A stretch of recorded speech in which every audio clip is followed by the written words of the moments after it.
Bismillahirrahmanirrahim. Assalamualaikum warahmatullahi wabarakatuh. Daerah Kepareng Tanglet niki Gus.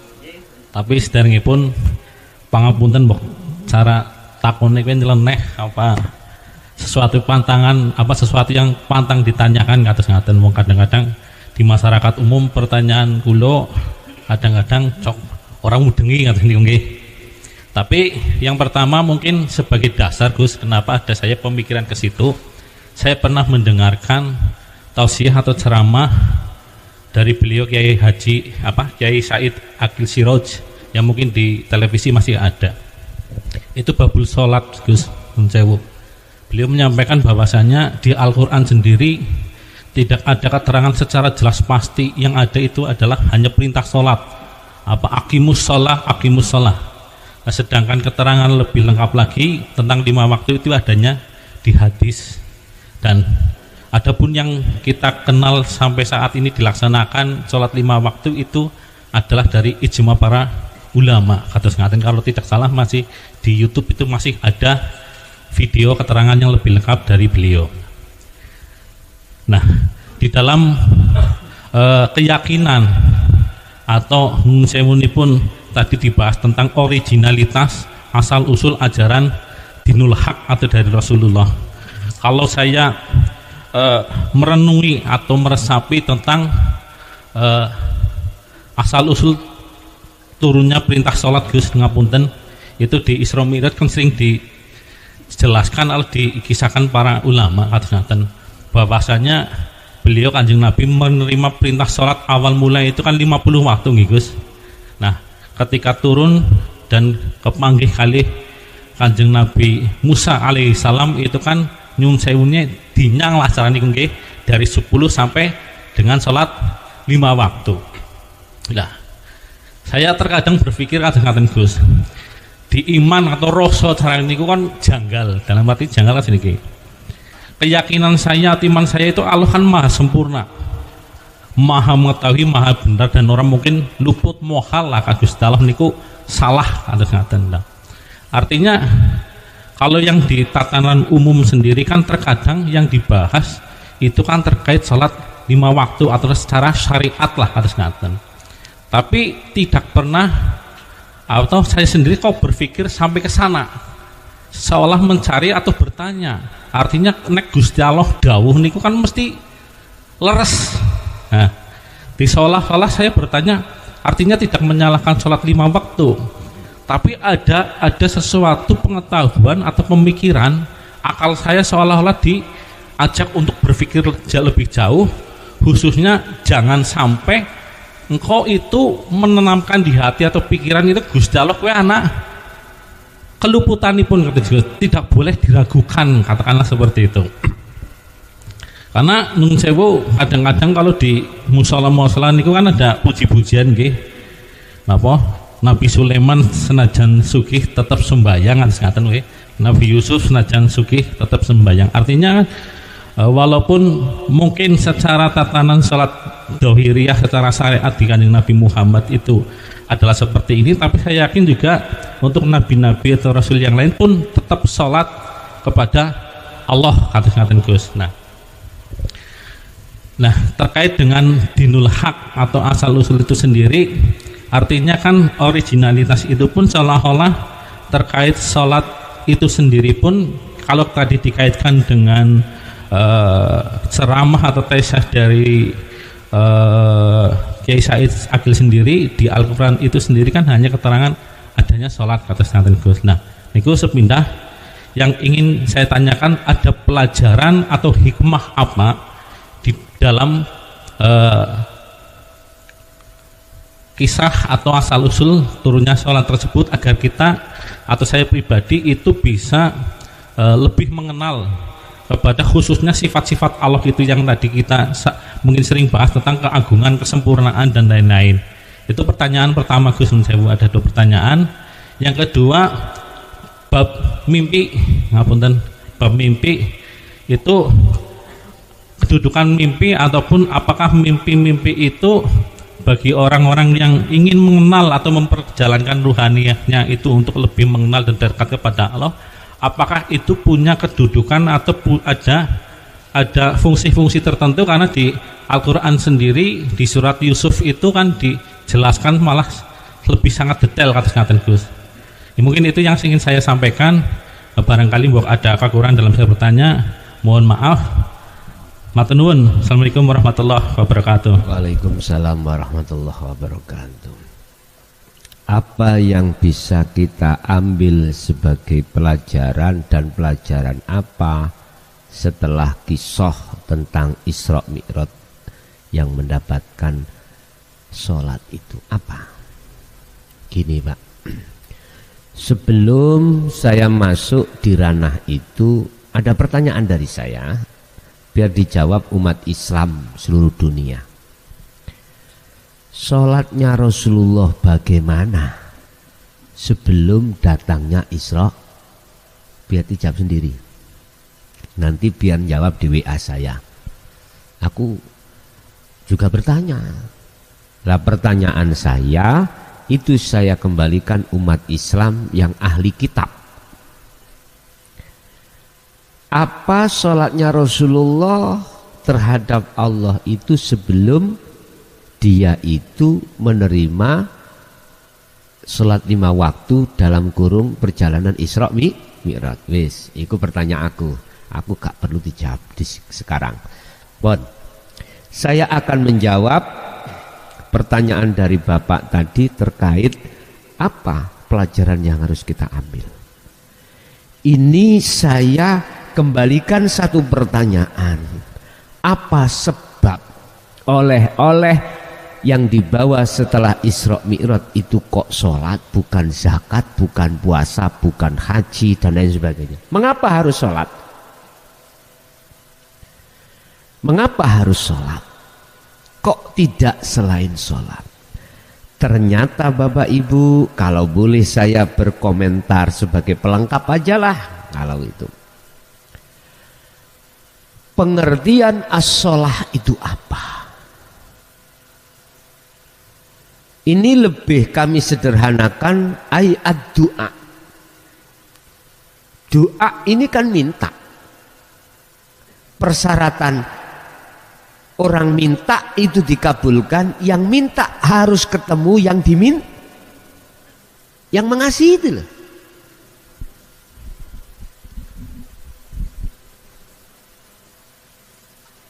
Ud'uni astajib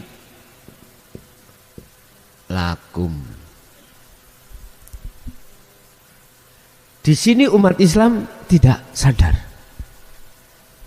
Ada ya mutakalim, arti ya yang menunjukkan kepribadian yang tidak bisa dihilangkan. Petu ono aku dulu, gitu loh umpama Allah itu ya. Ini kan minta kepadaku. Bila mana kau betul-betul meminta padaku, maka astajib, tak sembadani, saya kasih. Tapi syaratnya temui aku dulu, sebab aku yang memiliki. Berarti sebelum berdoa harus makrifat terlebih. Artinya gini Pak, as-sholat miturut tahapan umat Islam, iman, ihsan, itu Rasulullah memberikan definisi yang sederhana. Apa? Ihsan, anta butallaha ka'annaka taroh. Ketika kau sholat menyembah, seakan-akan kau bisa melihat Allah. Itu pertama, seakan-akan kau bisa melihat Allah. Bahasa seakan-akan dikatakan makrifat Allah itu bukan perkaranya ruh motone sok ketok wujude Allah. Wow, wongi kawat deh cobaan. Bukan itu maksudnya. Yang dikatakan makrifat itu ka'annaka, seakan-akan sesungguhnya kau bisa melihat Allah. Itu bukan kau yang melihat, wong seakan-akan. Berarti yang disebut makrifat itu piye? Ya Allah melihat Allah sendiri, itu akad namanya. Apa mungkin perkara yang tidak ada bisa melihat yang ada? Yang bisa melihat yang ada itu adalah hanyalah yang ada. Ud'uni jalu osiro budalo teko petu ono, temui aku dulu. Kalau kau betul-betul menemui saya dulu, yo astajib. Istilah gini, Pak. Istri saya sekarang hamil lah ya, 3 bulan. Umpama. umpama. Istri saya nyidam, tahu nyidam nggih? Bahasa nyidam itu apa Indonesianya? Nyidam ya. Ini Jawa nyidam. Indonesia juga nyidam. Oh ya. Istri saya hamil muda atau hamil 3 bulan lah. Nyidam pingin degan. Jenengan yang punya. Wah, ini gimana ya? Tindakan saya langsung ngambil degan jenengan ataukah saya permisi menemui jenengan dulu ngomong? Menurut aturan mestinya saya mendatangi ke rumah jenengan dulu dan memohon menemui dan bilang lah gitu toh. Itu etika, ya harus gitu. Kalau itu kulakukan maka jenengan mesti, apalagi ngomongnya istri nyid. Mungkin Pak, saya nggak ikut menek. Apa menek bahasa Indonesia? Memanjat naik. Mungkin jenengan sendiri sudah sampai tunggu di sini. Tak suruh tetanggaku, kuliku yang memanjat. Itu pasti gitu. Tapi coba kalau tidak saya lakukan seperti itu, nggak ke rumah sampean, nggak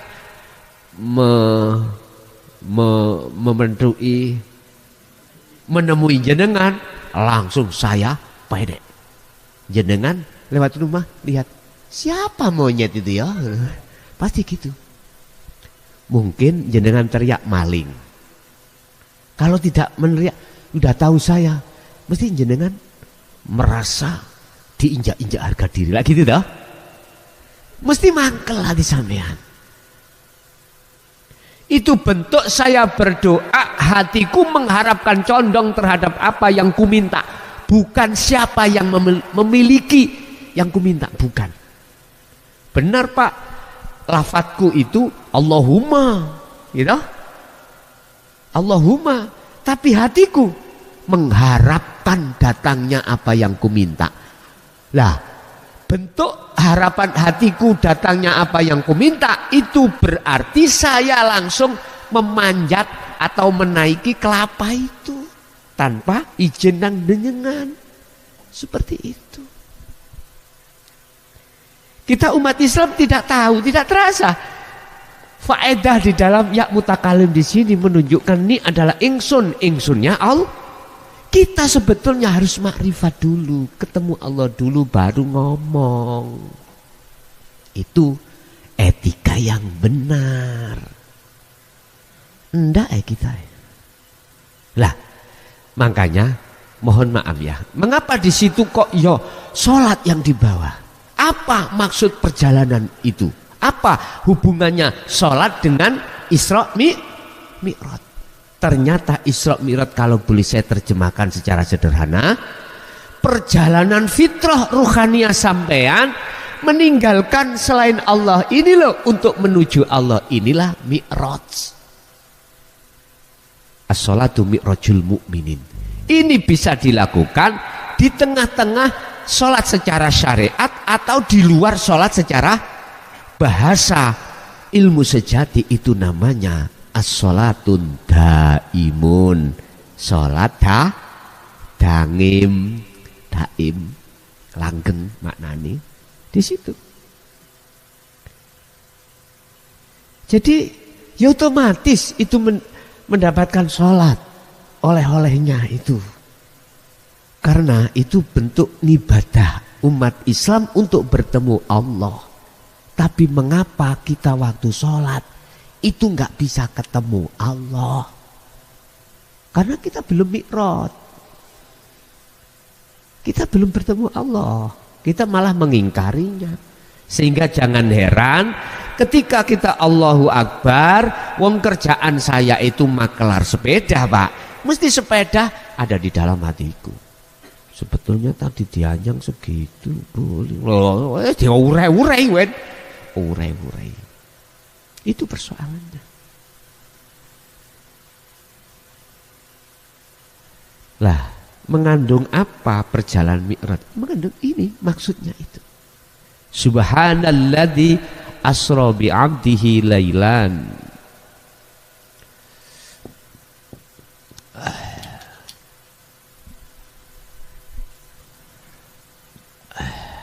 Asra bi 'abdihi lailan. Gila yang menarik, Pak. Yang menarik di situ. Khalwat atau perjalanan fitrah ruh untuk meninggalkan selain Allah dan bertemu Allah itu dikatakan mi'raj. Itu terjadi pada siapapun yang dikehendaki Allah. Ini mengapa memakai abdi? Kok gak langsung Muhammad? Kok gak Yusuf? Kok gak Nuh? Kok gak Yunus? Abdi, hamba, jenengan kali kula ini. Allah mengendaki siapapun yang dikehendaki, mampukah Allah? Mampu. Kalau hanya Isra Mi'raj terjadi pada Muhammad ibnu Abdillah saja, berarti Allah dulu sampai sekarang nggak sama. Oh biyen kuasa, sekarang nggak kuasa. Ini argumen Pak ya. Sehingga mengapa di sini abdi, hamba, hamba berarti secara nakiroh umum. Separalel dengan ayat ini wow. Siapa yang dikehendaki Allah? Mayyasha bi abdihi. Ya terserah Allah sendiri. Nah, sampai takok cirinya hamba yang dikehendaki siapa? Lah, tak urai. Pertama, alladzina yastami'unal qaula. Mereka yang hatinya klik menerima al-qaul, ajaran Rasulullah di jalur dinul haq ini. Gak semua orang loh Pak ya, mohon maaf. Kalau saya uraikan tentang dinul haq, mau menerima gak semua orang. Bahkan wa aktsaruhum la yu'minun, kebanyakan tidak. Sedikit sekali. Yang hatinya itu klik sedikit sekali. Tidak hanya di situ. Di samping yastami'unal qaula, yang kedua wayattabi'una. Itu tertuang di dalam surah Az-Zumar ayat 18. Di samping itu juga dia juga melaksanakan apa isi daripada maksudnya ajaran itu. Itu. Jadi jenengan berarti bentuknya melakukan khalwat, dzikir itulah wayattabi'una. Inilah pengikut asli Rasulullah sallallahu alaihi wasallam. Ini kan banyak kita mengatakan mudah-mudahan kita diakoni sebagai pengikut lah gitu dia. Karena kita menjalankan hukum syariatnya lah gitu. Oke bos, Rasulullah gak syariat tok bos. Sak hakikat makrifate. Jangan terlalu dinilah kita itu mengaku-ngaku sebagai pengikut sementara kita menolak ajaran inti. Iki bahasa logika saya. Seperti itu. Terus kembali kepada sholat. Kalau sholat itu bermakna ayat doa, menghadap kepada Allah, maka sudah pantas Rasulullah memberikan satu statement di dalam hadis Bukhari Muslim tentang masalah ihsan. Anta budallaha ka'annaka tarah. Di situ. Lah posisi ini kan jenengan diduduki oleh jenengan yang sudah mengamalkan sirul asra toh Pak. Hanya dengan jenengan yang sudah kedudukan ini, jenengan yang sudah melaksanakan fungsi sirul asra. Ini jenengan ini yang duduk di anta budallaha ka'annaka tarah. Ya ini. Lah terus yang menjadi persoalan, Gusti Allah iku bingung no nyene. Jare maha kuasa, maha apa?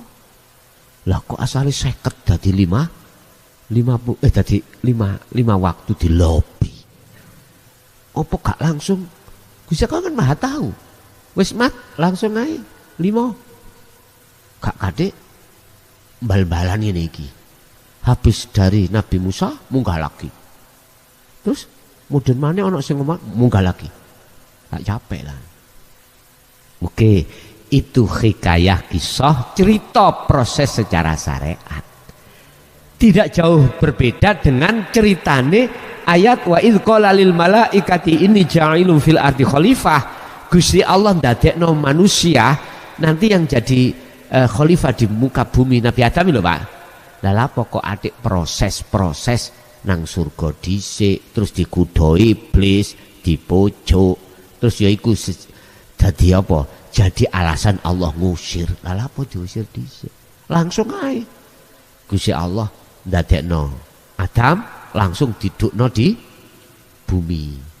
Kok gak ngono ae langsung? Bos, kabeh iku ana proses memang.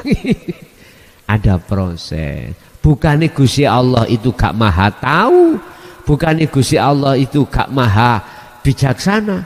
Gusti Allah maha indah diproses. Sama dengan ibu-ibu bikin apa Bu? Tempe apa di sini? Mendoan. Kok gak langsung aja muncul mendoan? Kok yono proses, ada proses tepung, proses apapun itu ya. Kok gak langsung mendoan? Nah, kesuwen toh? Itu semua proses kita innalillahi kemudian wa inna ilaihi rajiun. Fatalaqa Adamu min rabbi kalimatin fataba alaihi. Jadi walaupun seperti itu ada proses bukan berarti mengurangi rasa sifat keagungan Allah, sifat kemurniannya Allah, sifat kekuasaan Allah, sifat maha tahu Allah. Enggak. Itu adalah bentuk proses hablum minan nas di dalam hukum syariat. Jadi Bapak Ibu tadi sempat saya ingat terkait tentang masalah di dalam Al-Quran gitu. Itu adalah penegasan untuk melakukan lah gitu ya. Yang lebih kuat itu di dalam hadis. Mungkin ini sebagai pelengkap aja ya. Justru di dalam Al-Quran saya menemukan satu ayat.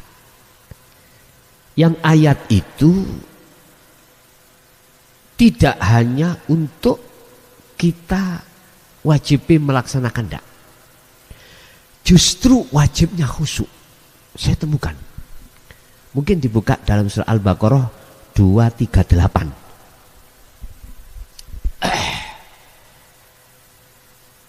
Hafidhu alas sholawati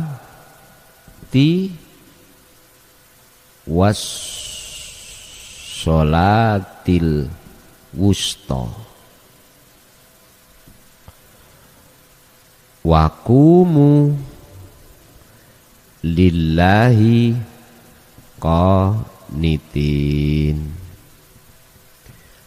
qanitin ay khashi'in.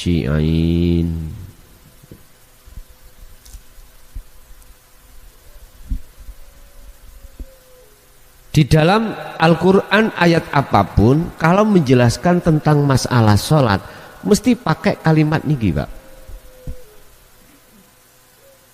yang asalnya koma bukan fa'ala.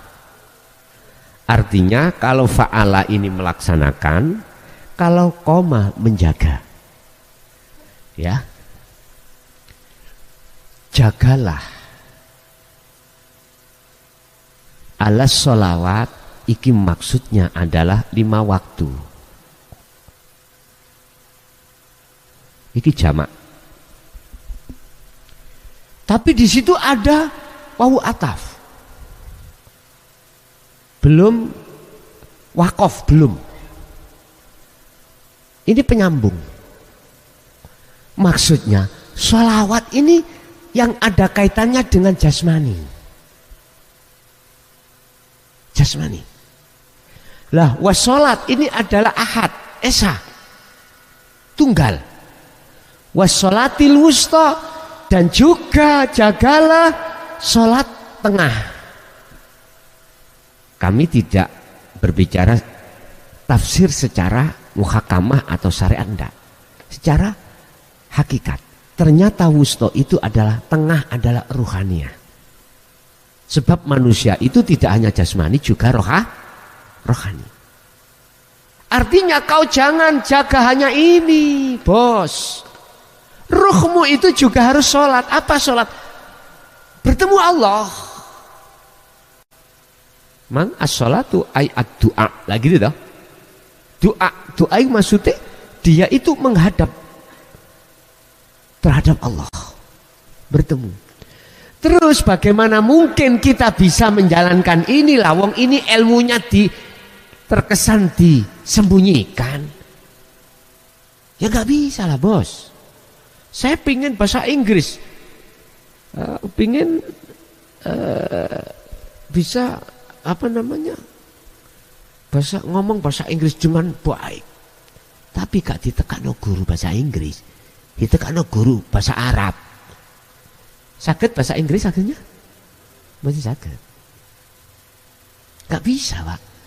Yo harus didatangkan guru bahasa Inggris. Artinya ulama akhirat iki konco, ojo diintimidasi.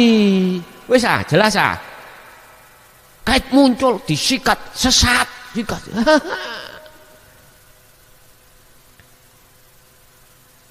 Ini harus didatangkan guru akhirat. Guru yang ngebabkan masalah sholatnya ruh. Bagaimana sholatnya ruh? Ternyata ini tidak terlepas dari la ilaha illa anta dan la ilaha illa ana. Inilah wassalatil wusta. Jikalau ini tidak kau lakukan juga, maka ngene iki rubuh gedang. Tahu rubuh gedang? Salat Anda ada tendensi, bos. Allahu Akbar, dipenak-penakno, dikusuk-kusukno, Pak, merga ning mburi ono calon moro. Biasa, bos, meniku.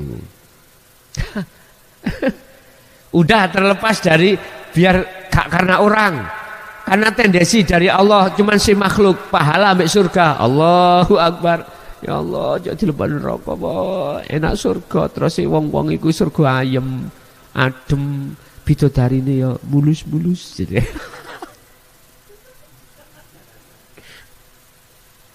Allah ya Karim. Ini fakta yang terjadi, Pak. Kilahuma madhumumun, dikatakan keduanya model salat kayak ngono, hancur, tahu hancur. Madhumumun, dicaci Allah. Kalau dicaci mengapa? Di luar sana mengatakan pahala, mengatakan surga lah gitu tuh. Ya wis, itu menurut kelasnya masing-masing. Menurut kamu yang ada di sini jangan seperti itu, bos. Jangan. Harus lillahi ta'ala betul. Ya ini harus didatangkan. Akhirnya kita enggak sadar disindir di dalam doa iftitah, juga disindir dengan niat. Mengapa niat sholat itu mesti terakhir lillahi?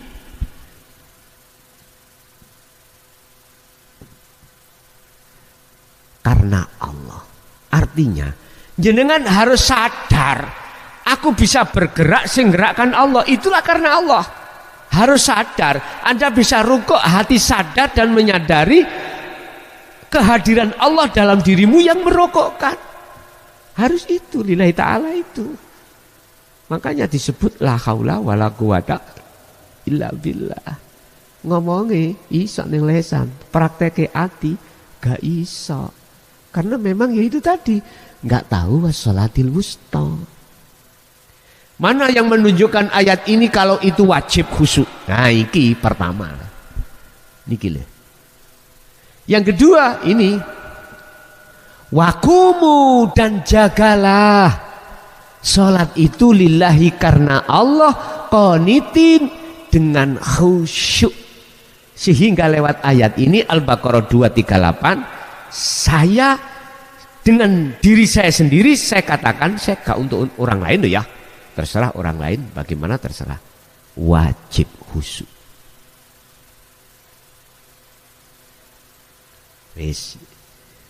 Kedua, kita untuk bertemu pada Allah ya tidak harus ada di sholat secara fisik aja. Kembalilah ke 50 waktu. Aktivitas di luar sholat banyak sekali dalam 24 jam. Kalau boleh saya total 50 waktu. Ya makan, ya minum, ya jenengan iki bernapas, ya jenengan ketip-ketip, ya bersin-bersin, ya telinga mendengarkan suara, semua gunakan untuk sholat. Akhirnya disebut sholat daim itu mereka. Ini sebagai tambahan aja tentang masalah sholat itu, wajibnya itu di titik kekhusyuan. Artinya khusyuk itu wajib. Bon. Yang kedua pertanyaan apa Pak Supi tadi? Mimpi.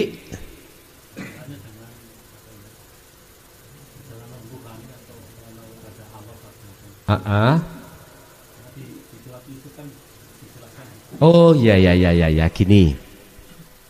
Kedudukan mimpi. Saya katakan mimpi itu tidak main-main, Pak.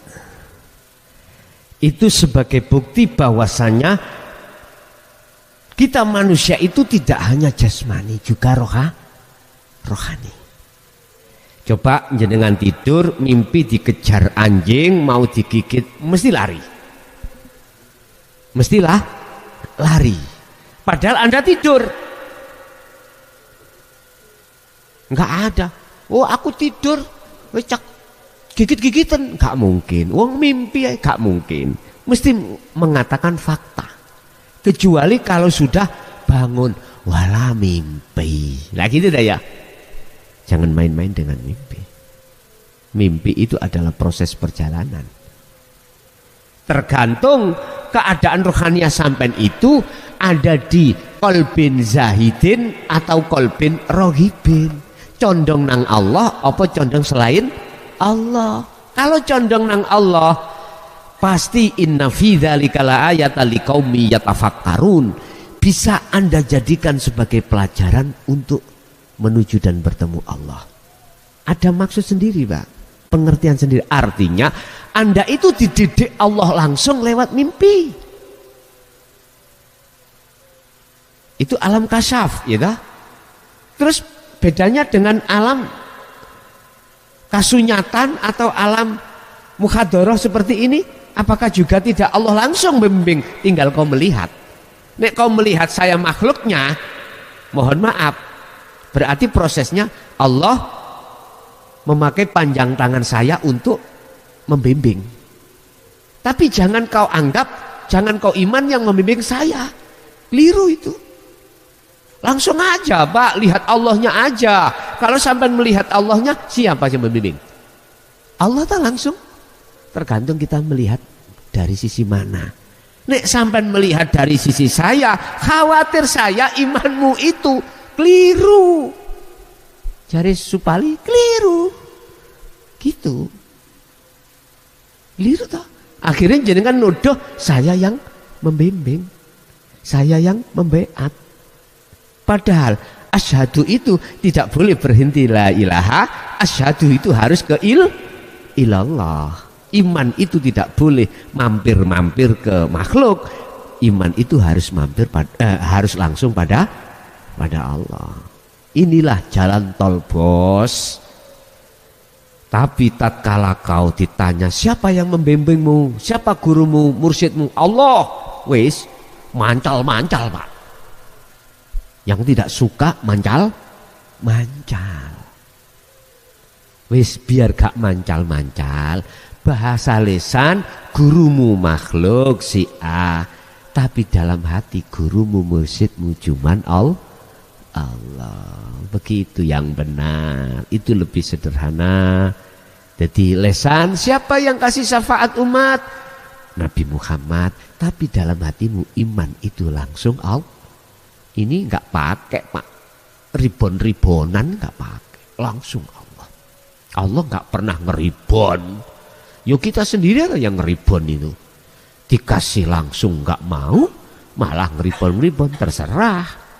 Makanya saya kesini mesti milih jalan tol Pak daripada jalan umum. Nek tol udah enggak, kita bebas lampu merah lagi tuh, langsung los gitu aja. Cuman waktu masuk di mana Kabupaten Brebes saya, Pemalang, bukan ini kota apa? Purbalingga, Tegal nggak ada tolnya, lewat Pemalang dulu. Kok umpama ada tolnya langsung ke Purbalingga, gak mungkin saya keluar tol langsung maklep gitu aja, enak. Pilih cepatnya. Nggih.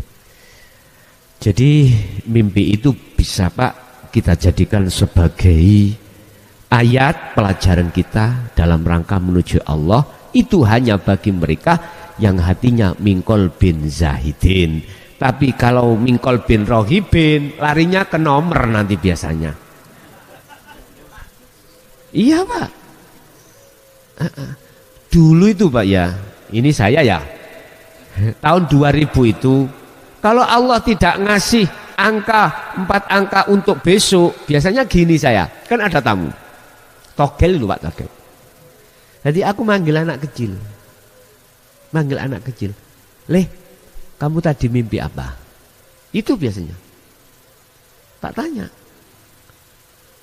Dikejar-kejar anjing. Wis. Akhirnya dikejar-kejar anjing. Tapi juarang seperti itu ya kalau anak kecil. Dalam konteks mukasyafah itu kan gitu Pak. Jadi apa yang akan terjadi itu Allah kasih tahu. Lah, dan ini bahaya buat kita yang belum mengadakan proses perjalanan menuju Allah.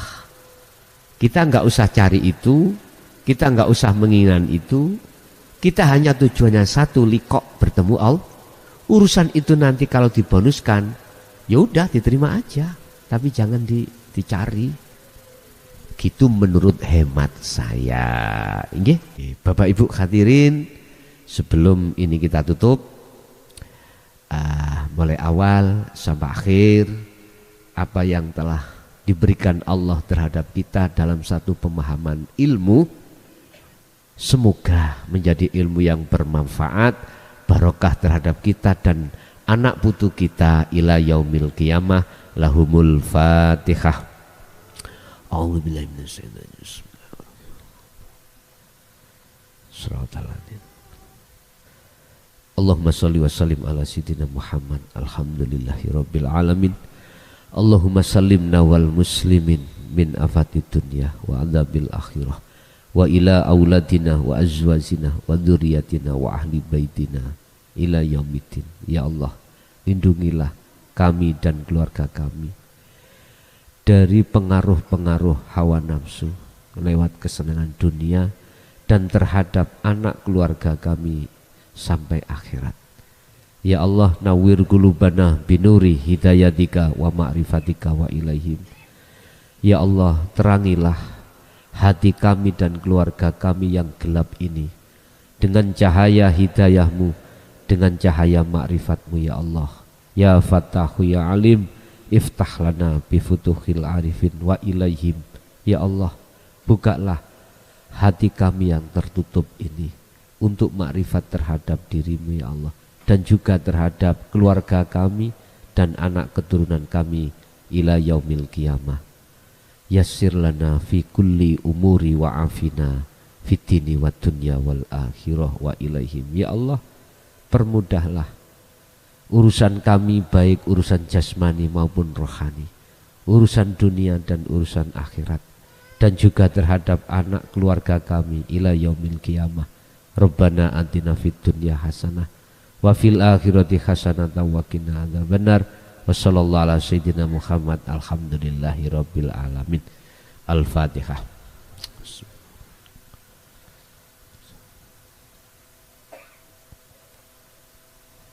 kurang lebihnya mohon maaf. Akhirul kalam.